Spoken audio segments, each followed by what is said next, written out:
because we're going to be back for some Brood War. Alright, spawning here in the top right-hand corner as our awesomely green Zerg, who I changed up the overlay wrong. It will be WandS, because this guy is good. This guy is really good. And in the bottom right-hand corner, making a cross positions again on Neo Jungle's story, it'll be the Teal Zerg, Julia. And I hope you guys are excited for this. I'm going to say that WandS will take this game again, just knowing his style.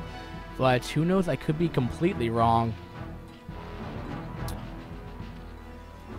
And we'll see how, you know, cross position affects this map. I mean, again, I would, in these situations, if we were to have Julia go for a push of that timing, that timing just allowed for WandS to get up his Reaver enough for him to get up his shuttle with speed and to go cross position and take it. If Julia's going to go for a push, he needs to go fast. He needs to go fast. Like, Julia will have to hit faster than WandS right here. And the other thing, though, to talk about, WandS is like a C+. He may even be borderline B- now. You know, a little bit more background on this guy. He's participating in the North American team for Nation Wars coming up right here by Run by Game. So that'll be. I'm really looking on the lookout for his games because this guy's good. I even want to say he's part of Gem League too. I mean, this guy. If you're a WandS fan, I mean, he's active a lot in the community. I'm not sure if he's on Gem League 2, but if he is, then that's really awesome because Gem League is kind of like my league or the Torn Higher Star League. I hope you guys watch the Torn Higher Star League for you viewers, because that tournament, I mean, you for the finals, like the show match, like even if you don't want to actually watch the tournament, the show match, like the end result of that, Liquid Sea went back to play Brood War. Like, you actually got to see Liquid Sea playing Brood War again, which is really awesome. It was actually Liquid Drone versus Liquid Sea, which is really funny. But Sea absolutely just trashed him. And look at this, though. WandS is going to go for a 2-gate opening right here. Might be for more of a defensive posture here, just to stop Lings, to be completely honest. We've had Protoss, you know, so far. The 2 games that we've had, they've both been PvZ. And how do you defend it? You know, both players have been doing like one gate into Cybercore. Here you're gonna have more units to defend, and will that help out WandS, or will it be, you know, make it more difficult for him? Because this is kind of telling me right now that WandS is gonna be on more of a standard 1v1-esque, because he's gonna be in more of a defensive posture than anything else. He's not gonna be trying to rush up to playing it, I guess, risky by just quick teching into shuttles, because it was kind of lucky, though. You know, he got hit by, you know, rallying Hydras one time, and then Hydras going into the main base here. He may not want to risk that, and it might be the reason why he's seeing less else here. It could also be the pressure, though, but I don't think on this map what's going through WandS' mind is to be like, I'm going to be aggressive right now. I don't think that's really what his mind up right here. This map will allow for Zerg to be more aggressive here. And the other thing is that you haven't really seen the trademark use of this map for Zerg either.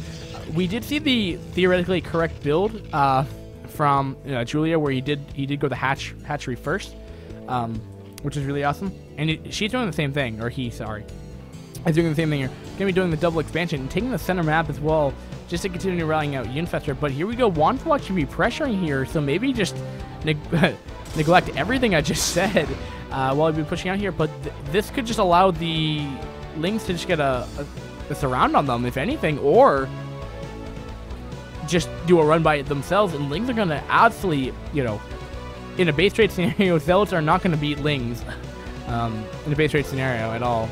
Did force the cancel or the hiding of the drone? No. We'll just force the cancel, and the drone will retreat for the time being. So that center base has been killed off here. So he's actually going to put under pressure here.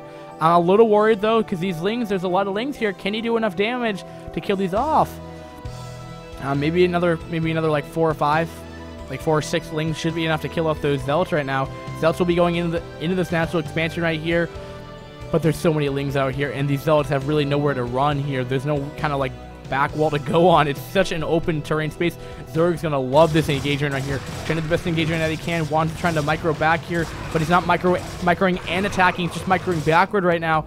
And all they're doing right now is just on move command, trying to get against the back wall right here, but they're just moving around, and these Lings will easily clean up that army. A little bit poor micro from WandS right there, cleaning up every single one of them. Julia will clean up the rest. And he will have a Stargate on the way, so he will be doing more of a one-base build to follow up into Corsair with, but this might be a mistake, because if he had 6 more Zealots to defend, then this wouldn't do anything. But now, with this amount of Link coming out of his base right now, this is scary. This is really, really scary right now. Alright, Zealots trying to do what they can. Zealot, look at that. He's doing his best, though. He may just have enough over the top part of the gateway, though. Right up there is not going to... We'll allow for Lings to pop out through somehow. And, oh my goodness, ladies and gentlemen. There's so many Lings being popped out right now. I have breached the inner walls of the Protoss base here. WandS is looking in a lot of trouble right now. How can he defend right now? He's going to have to pull all of his probes in response to this, but he's not. Still making Corsairs, trying to get the Zealots up, but there's so many Lings out here. It looks like that. He's just going to go for the Pylons, apparently. The Pylons have 600 HP like in this game. Ridiculous amount. Look at this. So many probes are just dying, and there's too many Lings at this point. This is the point of no return right here. He will be trying to snipe off an Overlord here, but it's too late now. 13 probes from that engagement have been killed off. Julia is looking in a pretty dominant position right here. He's going to be droning up just to be extra safe right here.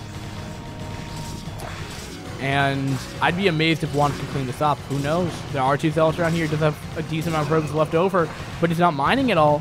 He's not mining at all. We do have a Corsair coming back over here, seeing what he can do. He already has 1 Overlord kill.